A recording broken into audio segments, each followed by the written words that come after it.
Mesdames, Messieurs, bonjour. Très heureux de vous retrouver pour cette nouvelle émission Power Boost. Alors, je vous souhaite tout d'abord tous mes meilleurs voeux pour cette nouvelle année. Alors, au sommaire de cette émission, vous allez voir un passionné de matériel et puis aussi, vous allez pouvoir découvrir notre nouvelle rubrique Bon Plan. Top départ pour cette nouvelle émission Power Boost.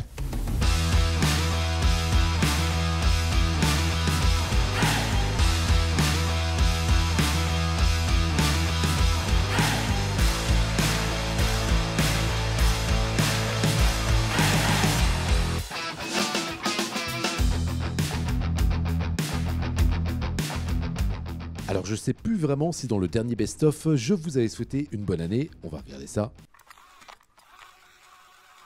Eh bien visiblement, je ne vous l'avais pas souhaité. Eh bien bonne année.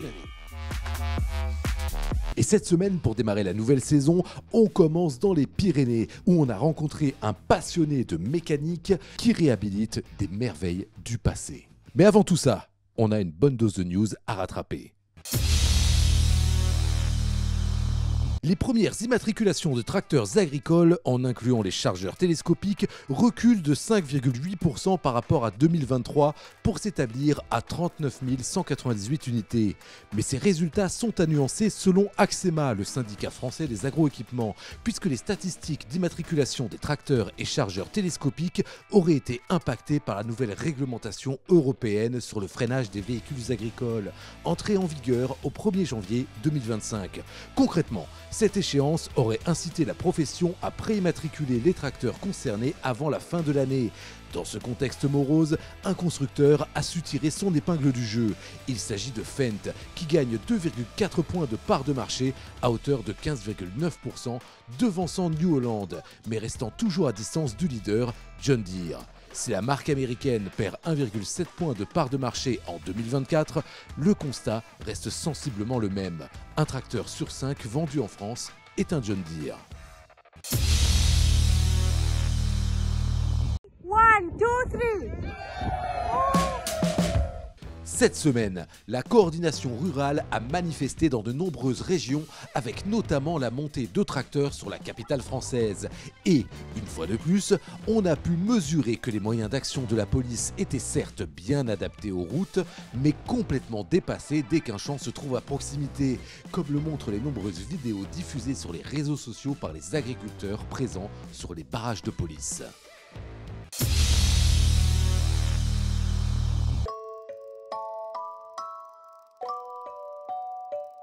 Marre des colloques où on s'ennuie et des intervenants qui vous donnent envie de bâiller, on a une bonne nouvelle pour vous. Avec la nouvelle édition du Co-Farming Fest prévue pour le 21 janvier 2025 à Paris, une ambiance festive, mais où aucun sujet tabou ne sera éludé. Le Co-Farming Fest, animé par Jean-Paul Hébrard, s'intéressera cette année à l'agriculteur de demain. Oui, dans le futur, être paysan sera-t-il un rêve ou bien un cauchemar? Et si vous souhaitez découvrir le programme complet et vous inscrire à l'événement, et pourquoi pas faire un petit coucou à Jean-Paul, vous verrez, il est sympa, cliquez sur le lien dans la description de la vidéo YouTube.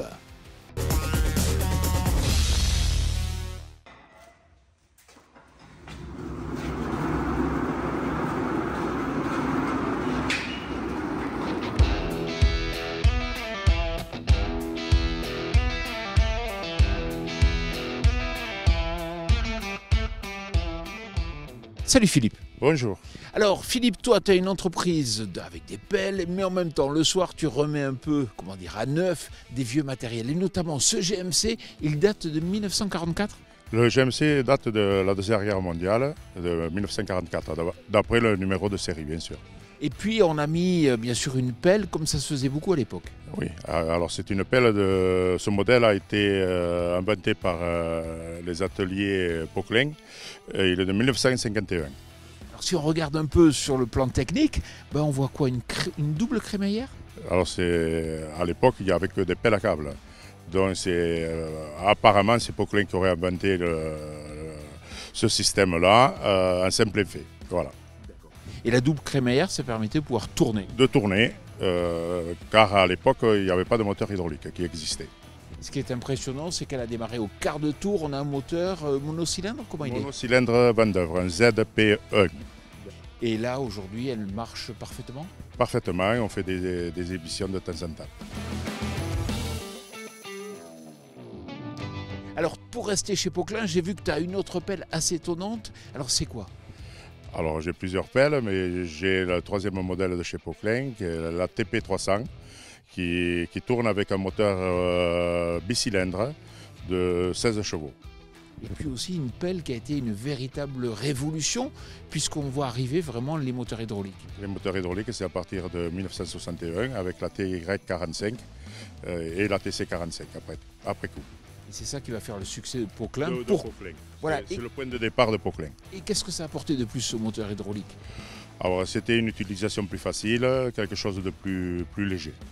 Et vous allez voir qu'il n'y a pas que des pelles mécaniques sous ce hangar, mais avant tout, on vous laisse découvrir une nouvelle rubrique.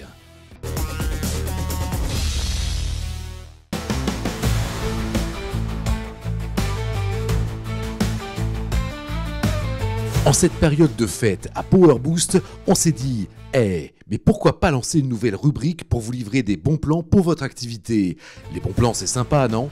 Et on débute par une assurance innovante qui pourrait être bien utile en plein dérèglement climatique.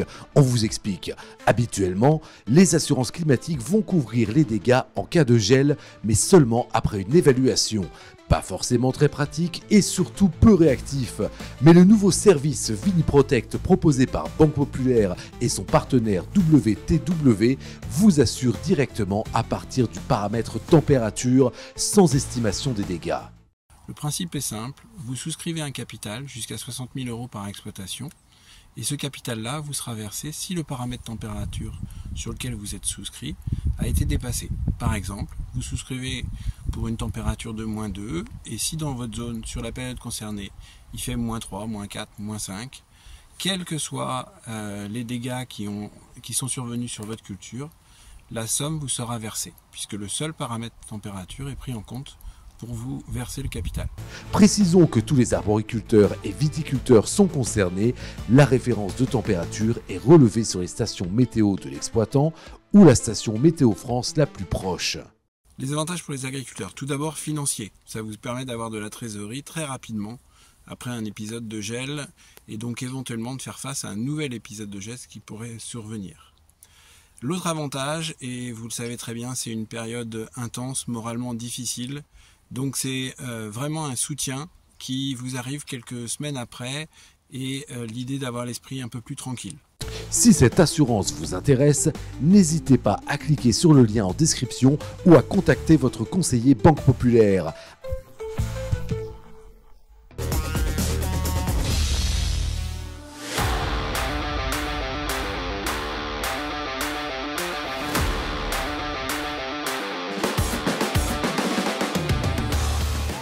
Philippe, tu aimes aussi les camions et c'est vrai que comme ce n'est pas le temps de faire autre chose, tu es capable aujourd'hui de remettre à neuf des camions. Je fais aussi des camions de temps en temps, oui. Notamment ce berlier. J'ai un berlier aussi. Bon, ce berlier, on l'avait acheté du temps de mon père d'occasion. On l'a gardé une dizaine d'années. Et 10 ans après, je l'ai vendu et 10 ans après, je l'ai racheté. Et tu l'as remis Je l'ai rénové, voilà. Avec une benne. Avec une benne et dans les couleurs d'origine. Donne-nous un peu un ordre d'idée. Pour remettre à neuf comme ça un camion, il faut combien de temps? Moi, je le fais vraiment à temps perdu, à peu près 3 ans. On est ici dans les Hautes-Pyrénées. Vous faites des rassemblements, comment vous faites? On fait des rassemblements souvent, de temps en temps avec les pelles mécaniques aussi, parce qu'il y a certains concessionnaires qui nous demandent de faire des exhibitions pour faire voir aussi à leurs clients ce que c'était autrefois. Et on fait aussi une balade en camion, 2 fois par an avec des copains qui sont collectionneurs aussi. Et pour avoir un ordre d'idée, des personnes qui remettent un peu à niveau comme ça des camions, il y en a quoi dans le département? On est une dizaine, on n'est pas nombreux. Voilà. Par contre pour les pelles? Les pelles, on n'est pas nombreux non plus. On va dire on est 1 ou 2 sur les pelles. Et ce que je vois, c'est que tu n'es pas fermé, parce que tu as même des tracteurs. J'ai des tracteurs aussi. Voilà. En tout cas, félicitations Philippe. Voilà. Merci beaucoup. Je vous invite à présent à retrouver notre rubrique, le Mac de la robotique.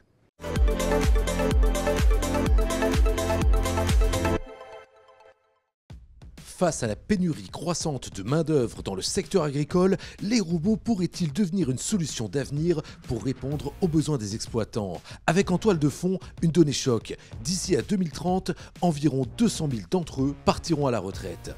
Une question qui dépend bien sûr du contexte national, même s'il n'est pas interdit de chercher des réponses en regardant les tendances qui se dessinent à l'étranger. Dans un pays comme le Japon, où la moyenne d'âge des agriculteurs est très élevée, elle est supérieure à 68 ans en ce moment, les robots sont vus comme étant l'option de substitution exacte.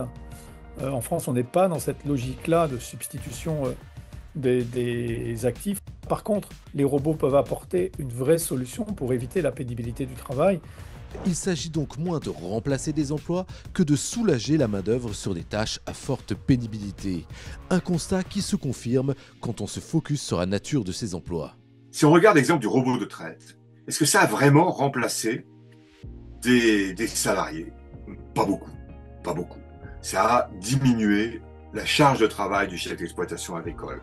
La vraie question qu'on peut se poser, ce sont tous ces saisonniers sur lesquels il est difficile de recruter aujourd'hui. Est-ce que c'est une solution d'imaginer l'emploi par des robots?